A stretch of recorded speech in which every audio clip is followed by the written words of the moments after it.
হ্যাঁ, বৃষ্টির প্রিপারেশন নাও রে। স্ন্যাক্স হবে না ভাই?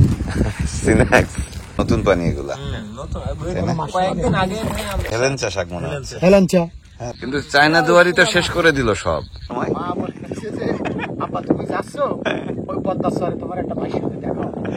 এসে দেখি যে আনু ভাই তো তাই তো করবো, ধরবো আর ফ্রাই করে খাওয়াই দেবো। আমন্ত্রণ সবাইকে, আশা করি ভালো আছেন। কয়েকদিন বিরতি নিয়ে আবারও ফিরে আসলাম। আমরা একটি নতুন সফর করতে যাচ্ছি এবং একেবারে অন্যরকম একটি জায়গা যেখানে আমি আগে কখনো যাইনি।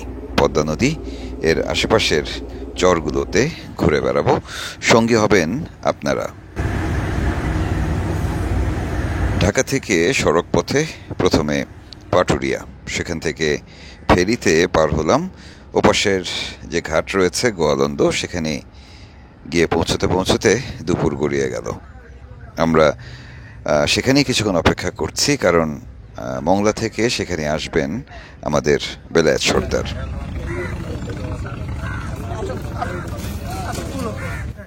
সেই ভোরবেলা রওনা দিয়েছেন, তারপরে এক জায়গা থেকে আরেক জায়গা, সেখান থেকে আরেক জায়গা, মানুষের সাথে গল্প করতে করতে তিনি এসে পৌঁছেছেন তখন বিকেল গড়িয়ে গেছে। আমাদের অনেক কাজ, আগেই বলেছি যে নতুন একটি জায়গায় যাচ্ছি, এখানকার চলাচল ব্যবস্থা, আমরা যে ট্রলারটি নিব সেটি কি অবস্থা, এগুলো কিছুই জানা নেই। আমাদের চান্দু ভাই আছেন, চান্দু ভাই একটি ট্রলার ঠিক করে দিয়েছেন, আনোয়ার ভাইয়ের ট্রলার, সংক্ষেপে আমাদের আনু ভাই। তিনি তার ট্রলার নিয়ে এই কয়দিন থাকবেন আমাদের সাথে। অতিরিক্ত বৃষ্টি আসলে কি পরিকল্পনা কি করতে হবে সেটা রেডি করলাম। আর হচ্ছে নৌকার চেয়ে বেশি তো আমার ভাইরে পছন্দ হয়েছে বেশি। ব্যাটারি, ছোট ব্যাটারি ভাড়া করা লাগবে, একটা বল। কই সেটা? ভাইরে পাঠাচ্ছি। হ্যাঁ, পাওয়া যাবে ভাই, পাওয়া যাবে ব্যাটারি আর বাল্ব লাগবে। হ্যাঁ ভাই, এটা ভাড়া করে নিয়ে আসবে। কত টাকা লাগবে নে? চুলা টুলা কই বসাবেন? এখানে খাতা বালিশের ভিতরেও বসানো যাবে, বসানো যাবে, অসুবিধা নেই। আমাদের আর কোনো টেনশনই নাই, বড় ভাই আছে, আর কোনো টেনশন করতেছি না। আনু ভাইয়ের ট্রলারটি চলাফেরার জন্য এবং কোনো রকমে থাকার জন্য ঠিক আছে, কিন্তু রান্নাবান্নার যে ব্যবস্থা এবং আরও আনুষঙ্গিক যে জিনিসগুলো লাগে সেগুলো এখানে নেই। কাজেই এগুলো জোগাড় করতে হবে। সবার আগে আমরা ছুটলাম গোয়ালন্দ বাজারে। তাহলে আমাদের মানে কয়েকদিন চলার মতো বাজার তাবৎ সব পাওয়া যাবে এখানে মোটামুটি। ওকে ওকে ওকে ওকে, ঠিক আছে, চলেন। কাঁচা বাজার থেকে শুরু করে মশলাপাতি, চাল ডাল থেকে শুরু করে মুরগি, এমনকি হাঁড়ি পাতিল থেকে শুরু করে তেল লবণ সবই কিনতে হবে আমাদের। এবং গোয়ালন্দ বাজারটি ছোট হলেও এখানে সবকিছুই পাওয়া গেল। বুঝতে কেমন বুঝতে লাগবে? বুঝতে পেট ফুলও থাকবে, বুঝতে পেট ভরা বেশি থাকবে। একবার এই দেখেন, হ্যাঁ, সে বুঝতে পারতেছে এরকম। আচ্ছা, এই বুঝতে ফাড়লে এর পেট ভরা বেশি, বেশি ফেলে দিলে আর কিছু থাকবে না। সবকিছু কেনাকাটা হয়েছে।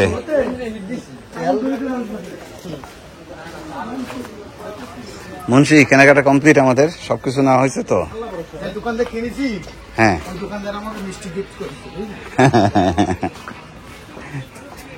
মিষ্টি তো খাবো না ভাবছিলাম এই সফরে, তারপরে গিফট করেছি। গিফট করছে, কি আর করা। চলেন কি চান্দু ভাই, চলেন চলেন চলেন আগে। বাজার করতে করতে ৩-৪ ঘন্টা পেরিয়ে গেল। এদিকে সন্ধ্যা হয় অবস্থা। আমরা রওনা দিব, দেরি করব না, তাই দ্রুত ছুটলাম সোজা সেই গোয়ালন্দ ঘাটের দিকে, যেখানে আমাদের ট্রলার রাখা রয়েছে।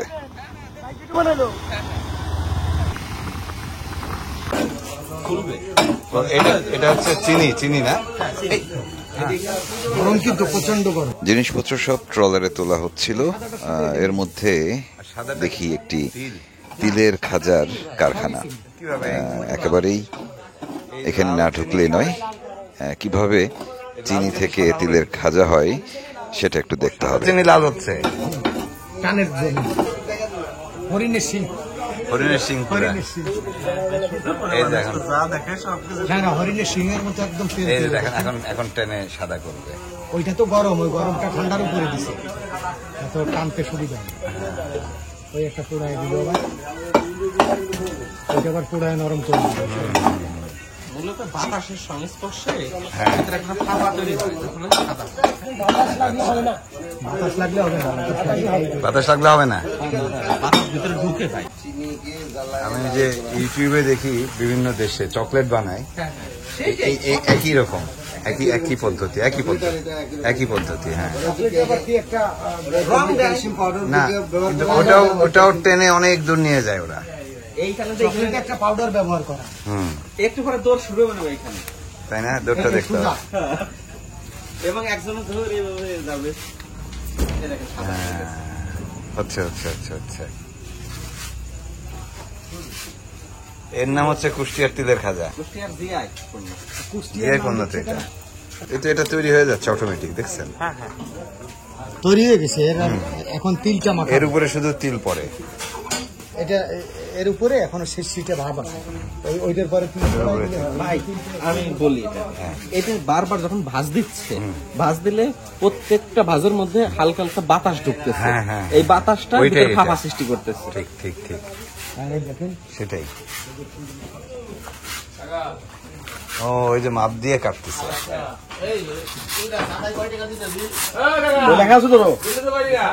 তিলের খাজা খুবই মজার একটি খাবার, তবে যেই কারখানাটিতে আমরা তিলের খাজা তৈরি দেখছিলাম, এখানকার পরিবেশ খুব বেশি স্বাস্থ্যসম্মত নয়।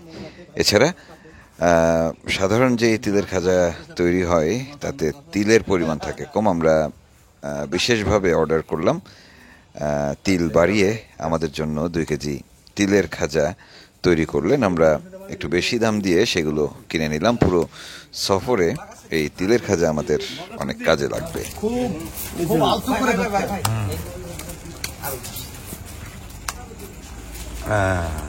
ধরতে হয় খুব আলতো করে, জোরে ধরে। আর আমার কাছে দিলে সব ঘুরে। কত কেজি কিলো? ওইটা 150 কেজি। বিক্রি হলো কত? ওইটা হচ্ছে 48 কেজি, 48 কেজি রানা, বিক্রি হয়েছে আপনার। এই তিলের খাজার কারখানায় আসছি। ওই যে দেখছেন মুড়ি বাজার পুরো। আর একটু তিল দিলে ভালো লাগতো আর কি। এই তো তিল খুঁজে পাই না, তিলের দাম বেশি।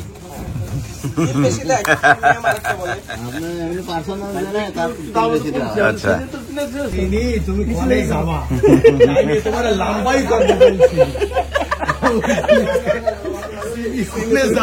চিনিরে কি বানায় ফেললো দেখেন। চিনি গোল চিনি টাইনে লম্বা বানায় ফেলাচ্ছে, এরা কারা?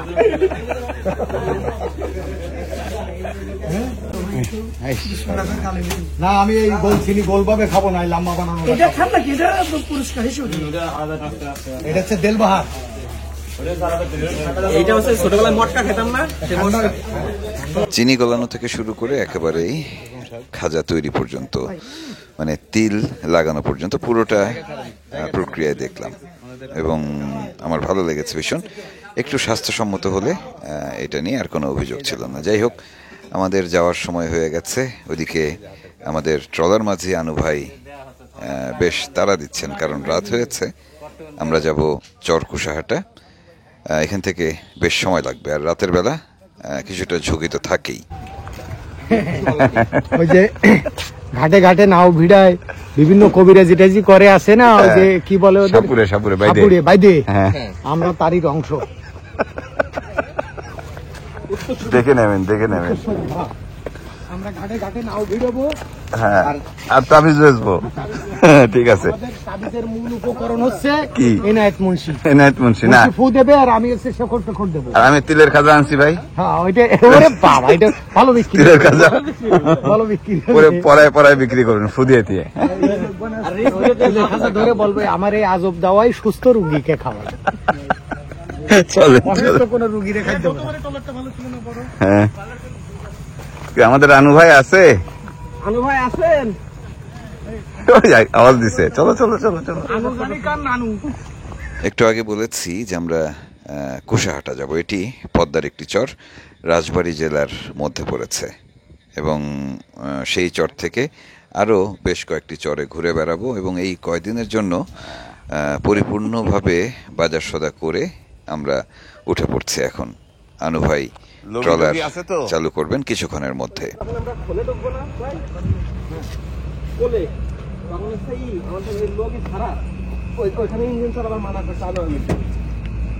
হ্যাঁ চলেন, কারণ ওই আমাদের রানু ভাই। এই ভাই বলেন। আল্লাহ হাফেজ। আল্লাহ হাফেজ। আল্লাহ আর হাফেজ। আপনি দুলাভাই একটু ফোন দেন যে আমরা রওনা করছি, আপনি ফোনটা খোলা রাখেন। আচ্ছা, এখনই একটা ফোন দেন দুলাভাই। দুলা ভাই কি জেগে আছে তো রাতে? ঠিক আছে। আমাদের আনু ভাই হচ্ছে আমাদের পাইলট, আমাদের ক্যাপ্টেন। উনি হচ্ছে সাকিবের ক্যাপ্টেন।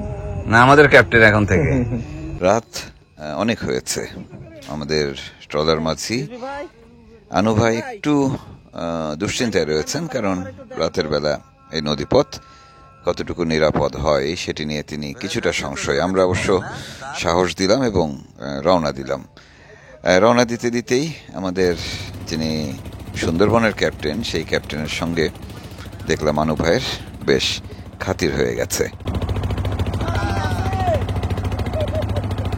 ঘন্টা দেড়েক চলার পর কুশাহাটা পৌঁছালাম। এখানে যে নদীর অংশটুকু রয়েছে, মানে খালটুকু রয়েছে, সেটি এখনো পানিতে ভরেনি, তাই ঠেলে ঠেলে যাচ্ছি আমরা। সেটা কি আনু ভাই?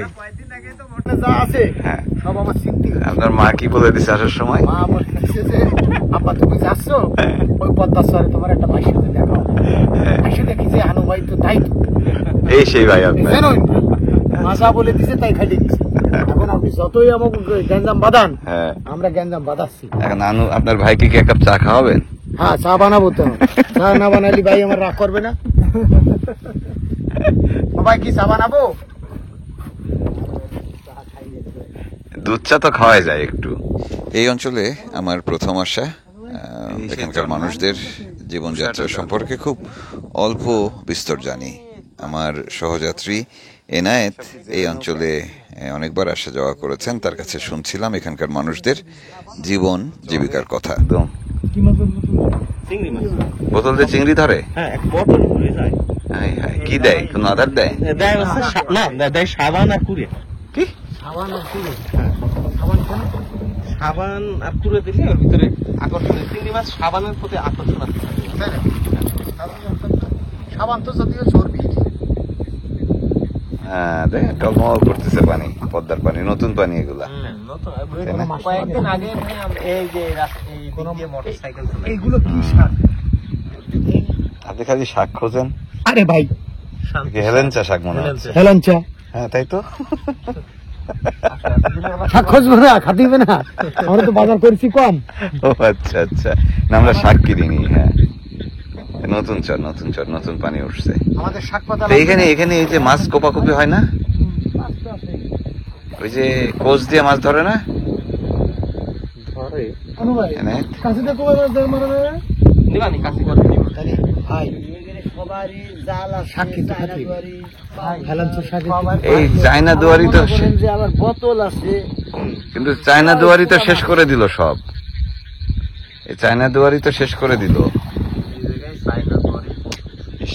এই ববে না এইদিকে থাকবে। পানি পাইয়ে এই শাকে ফুল ছাড়ছে। কি দিয়ে খাবো নি হেলেঞ্চা শাক? চিংড়ি মাছ ওই যে বোতল পদ্ধতি করবো আমরা। চিংড়ি মাছ বোতল দিয়ে ধরতে হবে। শাক বড় বড় লম্বা লম্বা। নতুন পানি, হেলেঞ্চা তো না? এই কে বলে চরে শাকসবজি নাই? সবচেয়ে প্রিয় শাকগুলো বাইতেছে। টমেটো হয়? প্রচুর টমেটো হয় এই চরে।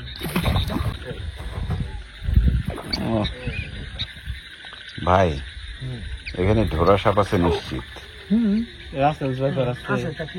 এখানে রাসেল ভাইরাও আছে। করবো ধরবো আর ফ্রাই করে খাওয়াই দেবো। ভাই আমি গুই সাপ খাইছি ভাই।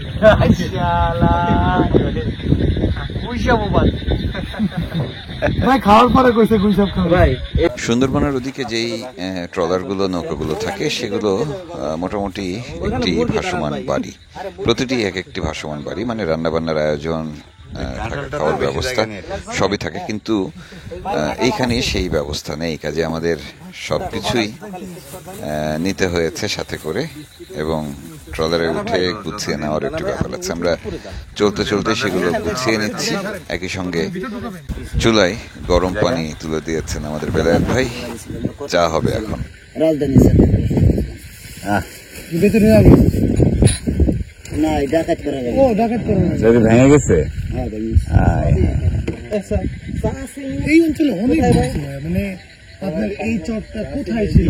গলন্দর 4 ভাগের 3 ভাগ নদীতে। 3 ভাগই নদীতে। গলন্দর 4 ভাগের 3 ভাগ নদীতে, একবার জেগে আছে।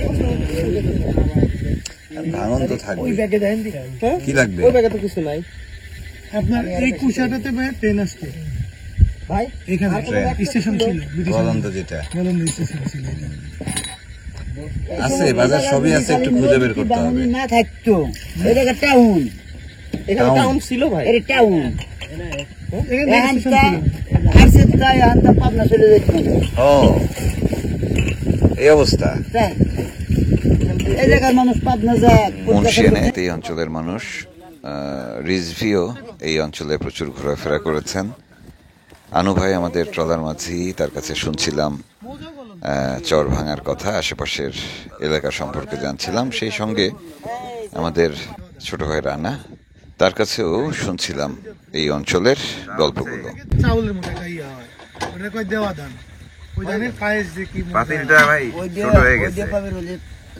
মল্লিশপুর চরমল্লিশপুর। পাতিলটা ছোট হয়ে গেছে। এই সমস্ত জায়গা আনু ভাইয়ের ট্রলারটিতে একটি ছই আছে, তবে আমরা যে কজন আছি, যেসব জিনিসপত্র আছে, বৃষ্টি আসলে এগুলোকে আসলে নিরাপদ রাখা সম্ভব হবে না, পানিতে ভিজে যাবে। তাই কেউই ঘুমালাম না, আমরা গল্পে গল্পে আর চায়ে চায়ে পুরো রাত পার করলাম। আর শুনলাম ব্যাঙের শব্দ, পাখির শব্দ, ঝিঝি পোকা, পানির স্রোত আর বাতাসের শব্দ, সব মিলিয়ে দারুণ একটি সকাল হলো। হ্যাঁ, বৃষ্টির প্রিপারেশন নাও রে। এখন বর্ষাকাল আর আমরা আছি খোলা নদীতে, কাজেই যে কোনো সময় বৃষ্টি নামলে পানিতে যাতে না ভিজি তার ব্যবস্থা করতে হবে। বেলায়েত ভাই, আনু ভাই মিলে তার ব্যবস্থা করছেন। এদিকে আমার কাছে মনে হচ্ছে অদ্ভুত সুন্দর একটি সফর হতে যাচ্ছে আমাদের। এই অঞ্চলের চরগুলো মূলত রাজবাড়ী জেলা এবং পাবনা জেলার সীমান্তবর্তী এলাকায় পড়েছে, পদ্মা নদী এবং যমুনা নদীর মাঝে। আমরা গল্প শুনবো, দেখবো, আর আপনাদের সামনে তুলে আনবো এই অঞ্চলের মানুষের গল্প। বিদায় নিচ্ছি, আগামী পর্বে আবারও দেখা হচ্ছে। ভালো থাকবেন সবাই। আনু ভাই চলে আসছে। আনু ভাই ব্যবস্থা করেন তো। ও, আনোয়ার ভাই উঠে পড়ছেন।